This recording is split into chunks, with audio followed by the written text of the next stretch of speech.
chamados de pais, porque eles não podem ser chamados de pais. Um homem, um genitor, abusar sexualmente de duas crianças, e uma mãe que também não pode ser chamada de mãe por ver esses abusos e não pedir socorro às autoridades policiais locais. Este crime ocorrido em 1989 em Beverly Hills. Naquela época, Beverly Hills era um cenário de grandes filmes, grandes séries da TV. Muitas pessoas devem lembrar de Pamela Anderson, correndo pelas areias de Beverly Hills. SOS. SOS Malibu. Malibu, isso. E, de repente, a sociedade de Beverly Hills vê um crime bárbaro.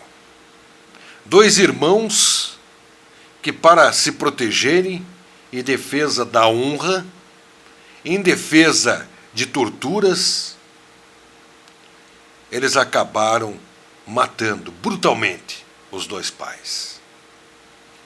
Dr. Sérgio já analisou e já debateu a forma que aconteceu esse crime. Um cenário de guerra. Miolos, por ele mesmo dito, espalhado pelos chãos da casa. Tiros de calibre 12, ou vulgo a escopeta, acabaram tirando a vida desses pais. Eles foram até os tribunais em 1996. Exatamente. Eles foram condenados. 96. Eles foram condenados. Mas até então, as autoridades, o judiciário, acabou monitorando o viver desses dois rapazes. Viram que eles estavam perdidos, comprando carros, gastando dinheiros, enfim. Mas nada disso tirou realmente a autoria de um crime, que é o homicídio do genitor e da genitora. Mas algo tomou tamanha proporcionalidade quando foi falado que esses dois jovens que compraram a arma para se defender de seus agressores, principalmente do pai, que era o agressor principal. A mãe foi dada como cúmplice dessas agressões. Agora, doutor Sérgio, para nós finalizarmos, a fala sobre este crime, que terá um próximo julgamento agora em janeiro de 2025. Após 34 anos presos, vamos supor que eles sejam inocentados. O que pode ocorrer com esses dois homens, hoje um com 56 e um com 53 anos de idade? Não participaram da evolução do mundo.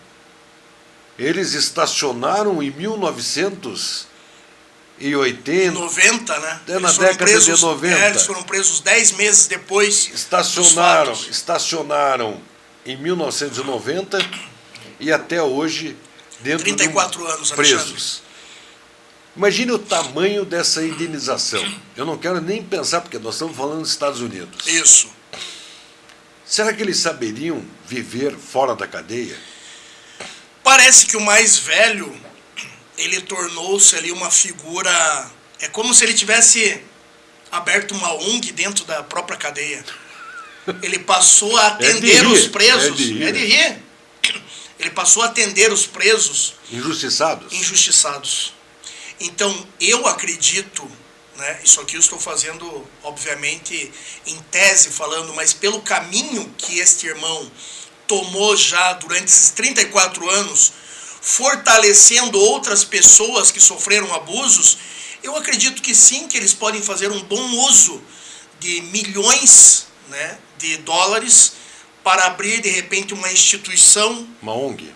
uma ONG mesmo, mas que faça acompanhamentos de vítimas de violência sexual e também, de repente, faça o acompanhamento jurídico, porque nos Estados Unidos, diferentemente do Brasil, é custoso você ingressar em um processo.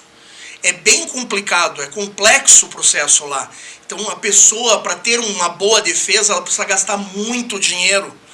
E esta é uma das razões porque muitos são culpados sem produzir todas aquelas provas necessárias, de repente, para demonstrar a sua inocência. E teve um fator ali também no segundo julgamento bastante interessante, que ele casa, né, com este fato que é o crime praticado por O.J. Simpson, um grande jogador de futebol americano que mata a esposa, na verdade era a ex-mulher dele, né? Ele mata a esposa também, e aí ele ganha os noticiários, ele é julgado, que eu não me engano, ele um mês antes de reiniciar o julgamento dos irmãos. E aí a mídia cai em cima deste caso e ele é absolvido dos fatos.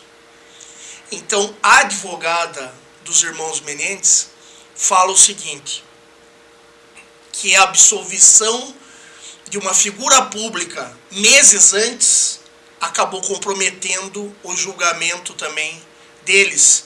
Por quê? Porque existe aquilo de impunidade. Então uma sociedade entende, pelo menos algum tipo de acusador, e isso acontece no Brasil também, Alexandre, que se começar a absolver demais acusados, perde a força a justiça daquele Estado.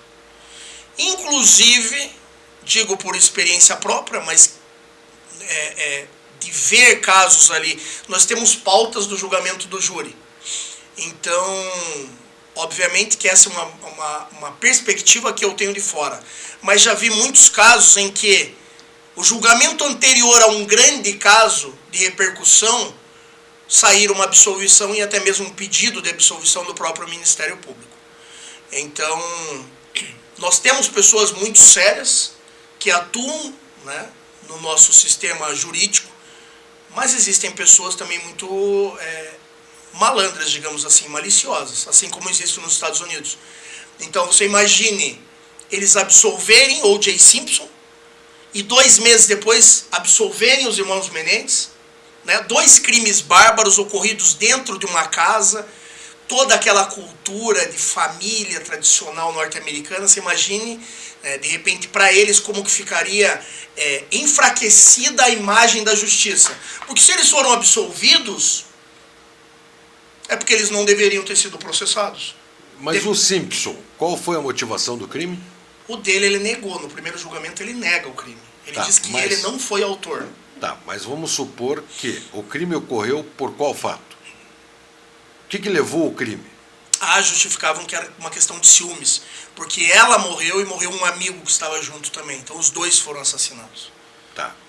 Você veja só, é diferente de um crime onde se tem um abuso. Verdade. É diferente. A motivação é completamente diferente. São 2 mundos. Por ciúmes é um crime banal. Por ciúmes é banal. No Brasil, até pouco tempo atrás, consideravam a legítima defesa da honra. Sim, mas imagine se todo mundo por ciúmes sai matando. Não sobra um. Esse é um dos fundamentos para eliminarem a tese da legítima defesa da honra do júri. Não sobra um. Se tudo for levado por este caminho... Agora, olhe só a seriedade de um crime dos irmãos Menendez, onde os 2 são violentados por anos pelo próprio genitor, né? E tendo a conivência da mãe. Então você veja o trauma de anos e anos e anos e anos e anos. Mesmo se eles tivessem premeditado esse crime, seria uma premeditação plausível. Justificável, né? Por não suportar e por não aguentar mais tanta tortura psicológica e tanto abuso sexual. Confirmando-se os fatos... E numa época que não tinha. É diferente, né, doutor? Porque se fosse esse crime hoje, ele fosse cometido hoje, né? Hoje nós temos as redes sociais, com Exatamente. informações, nós temos a internet, hoje nós temos as pessoas, os grupos de ajuda. Acesso, né, Alexandre? Acesso, hoje tem um acesso. Naquela época você não tinha nem celular. O celular veio em 1994 no Brasil, então lá nos Estados Unidos ele devia estar já em 89, recém chegando lá. Né? E daí de repente você não tem um acesso, porque hoje em dia o que você vai acontecer? Sofrer um abuso e você vai digitar ali para procurar uma ajuda. Sim. A ajuda antigamente Não existia. só existia uma. Será que se eu for falar com alguém vai acreditar? A própria autoridade policial. Será que se eu for pedir ajuda para minha tia, ela vai acreditar que o irmão dela está me abusando? Será que se eu for pedir ajuda para um primo, será que ele vai acreditar? E se já é difícil, né, para a mulher, imagine o homem nesse mundo machista. Ele ingressar em uma delegacia e dizer, olha, eu venho sofrendo abusos sexuais desde que eu era pequeno, eu estou com 21 anos. E a vida foi interrompida no final da juventude, no final da adolescência. No final. Quando eles são presos, com praticamente um tinha 18 anos. Um 18 e outro 21. E outro 21. No início da vida. Início da vida. Início da vida profissional. Nenhum deles, pela idade, provavelmente tinha uma formação superior. Não, porque ele estava ingressando na faculdade ainda, mais jovem. Então, nenhum deles com formação superior. Vão para um presídio que no Brasil, como no Brasil, lá também não deve ser diferente, Não. Lá é a faculdade do crime. Qual que é a formação deles? O convívio diário com criminosos. Com criminosos, às vezes, com motivos banais. Criminosos estes que são, às vezes, estupradores, que eles, no caso, foram vítimas de um crime desse. Sim. Pedófilos, crimes, em 34 anos, quantos criminosos adentraram a este local prisional convivendo com esses jovens. Diariamente. Diariamente. E por eles terem sido condenados por assassinato em primeiro grau e não terem direito a livramento condicional, eles também vão para um presídio de alta segurança. Então eles conviveram... Só com assassino profissional. Eles conviveram 34 anos com os maiores criminosos dos Estados Unidos. Simplesmente isso. Os maiores dos Estados Unidos são os maiores do mundo. Os maiores do mundo e 2, ao que tudo indica, inocentes. Imagine. Algo que será também assunto, né, a injustiça. Na próxima semana, aqui no programa Crimes em Aberto, Dr. Sérgio Jaworski estará falando sobre os irmãos Naves. Os irmãos Naves diz que é a maior injustiça hoje do Brasil. O maior erro judiciário já cometido dentro da justiça brasileira. É óbvio, né? Falamos isso em um contexto geral, pelo momento em que o país passava, uma intervenção, uma ditadura militar, mas assim, o maior erro judiciário é aquele que você sofre. Então, é igual a dor, né, Alexandre? Qual é a pior dor que existe? Aquela que você está sentindo. Então, talvez, né, acredito eu, que aquele que foi injustiçado, mas que ficou 1 ano na prisão, também, para ele, o caso dele é o pior que existe. Né? Mas nós estamos falando de um caso de repercussão nacional e internacional. E de uma sucessão de violações a direitos humanos absurda. Né? A ponto da mãe ter sido presa e violentada sexualmente, porque não queria dizer que os filhos praticaram um crime do qual estavam sendo acusados e que se diziam inocentes. Então, é um caso aí também muito interessante, principalmente para estudantes de direito, pessoas que gostam de saber a história da justiça penal no país. E eu diria que é um emblemático caso para todos que gostam e acompanham o direito penal. Dr. Sérgio Jaworski aqui pela Rádio Paraná Oficial, lembrando que você está podendo nos acompanhar através da nossa live no Kawai.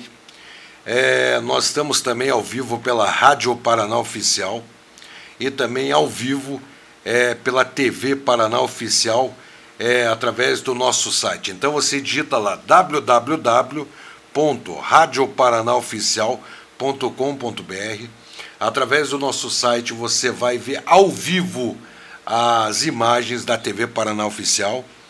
Também você pode baixar o nosso aplicativo no nosso site, no www.radioparanaoficial.com.br, e lá você vai ter na palma de suas mãos, ou no iOS ou no sistema Android, você vai baixar o nosso aplicativo e você também poderá ver a imagem e o vídeo, o áudio e vídeo da nossa programação, e também você poderá só acompanhar a Rádio Paraná Oficial.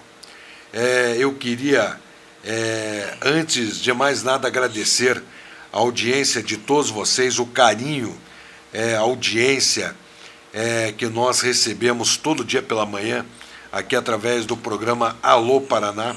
Eu, Alexandre Domingues, toda segunda-feira recebo o Dr. Sérgio Jaworski aqui trazendo as maiores notícias e informações de crimes, de repercussão nacional e internacional. Dr. Sérgio, que vem sempre debatendo, analisando os principais crimes que aconteceram no Brasil e no mundo. Hoje nós não falamos sobre o fato, dos crimes ocorridos esse final de semana em Curitiba e na região metropolitana, no estado do Paraná e no Brasil, porque quisermos dar ênfase maior a este caso dos irmãos Lili e Eric Menendez, que podem, agora em janeiro, após 34 anos de prisão, serem absolvidos. Como o Dr. Sérgio Jaworski já falou, essa absolvição pode trazer aí uma reviravolta muito grande, junto com o caso do ex-jogador Simpson, que também, na sua absolvição, pode trazer um enfraquecimento muito grande do judiciário americano. Lembrando que, em janeiro, os Estados Unidos já estão com um presidente novo. Donald Trump, o todo alucinado, ele que não tem papas na língua, também o judiciário vai ter uma mudança com a postura de Donald Trump. Então isso aí pode também mexer um pouco na decisão desse caso. Donald Trump pode pegar e falar assim, esses meninos são que nem a gente, não são culpados de nada. Exatamente, até porque envolve ali uma questão de família, Então, eu tenho até um elemento bastante interessante, Alexandre, do procurador, que agora aceitou fazer a revisão do caso, Jorge Gascon, obviamente que em inglês se fala de outra forma, mas nós estamos no Brasil, vamos tentar falar da forma mais breve possível. Então ele disse o seguinte, promotor distrital, que as novas evidências combinadas com uma compreensão mais moderna do abuso sexual o levaram a solicitar a reconsideração da sentença. E aqui nós adentramos a uma questão bastante complexa. No Brasil nós também temos uma nova jurisprudência, uma nova forma de analisar os abusos sexuais. Nós não podemos esquecer que nós estamos falando há 34 anos. Então, não existia toda essa divulgação de fatos, não era tão comum dizer-se que vítimas eram abusadas no próprio seio familiar. Acontecia com certeza absoluta, mas não era divulgado, não era comum. Então causava espanto aos ouvidos de quem escutava. E foi uma das justificativas dos juízes que decidiram pela condenação no primeiro julgamento por assassinato em primeiro grau. Só relembrando que eu falei que o júri ficou dividido. E como não teve unanimidade exigida para os julgamentos do júri nos Estados Unidos, o julgamento foi invalidado. Então, muitos ali, principalmente os homens, não acreditavam que isso pudesse acontecer dentro da família. E essa foi uma das razões para eles desconsiderarem a tese dos irmãos. E aí, o que o procurador fala hoje é que, em outras palavras, nós temos acesso à informação. E que a proteção a este tipo de violência tomou uma nova um novo contexto, né, mais informativo, de mais sabedoria. Então as pessoas passaram a aceitar que o crime sexual ocorre sim, muitas vezes, e talvez a maioria delas, muitos autores falam, no seio familiar, no seio ali da comunidade próxima, de alguém que cuida da criança. E isso traz também uma nova interpretação, mesmo sendo de um fato antigo. Mas ali corrobora a questão da prova nova, que é este depoimento do Roy, ex-integrante do grupo Menudos, dizendo que o pai dos rapazes ali abusou dele também, a carta do irmão mais novo e uma boa vontade também da justiça em rever essa situação por uma via de um habeas corpus. Mas como eu disse, se eles mantiverem a condenação, mas como assassinato em segundo grau, eles colocarão os meninos em liberdade e não terão o dever de pagar uma indenização. Então, quando nós falamos em enfraquecimento, nós falamos de uma ideia geral de justiça, porque para nós que atuamos dentro da justiça, pelo menos eu considero um fortalecimento quando a justiça reconhece que errou e decide tomar um novo rumo, um novo caminho. Isso demonstra maturidade de um sistema democrático que sim está sujeito a erro. Todos nós estamos sujeitos a erros, Alexandre. Mas para que a sociedade evolua, para que os nossos órgãos de controle social, né, que é polícia, Ministério Público, Judiciário, nós temos que ter também essa evolução de posicionamento, de compreensão que sim, o ser humano é falho e que pode errar. Mas a grandiosidade está em reconhecer este erro e procurar não repeti-lo. Então, a anulação desse caso, com uma indenização, eu consideraria justíssima e, a meu ver, um fortalecimento da justiça e não um enfraquecimento, Alexandre. Doutor Sérgio, você fala em anulação, né?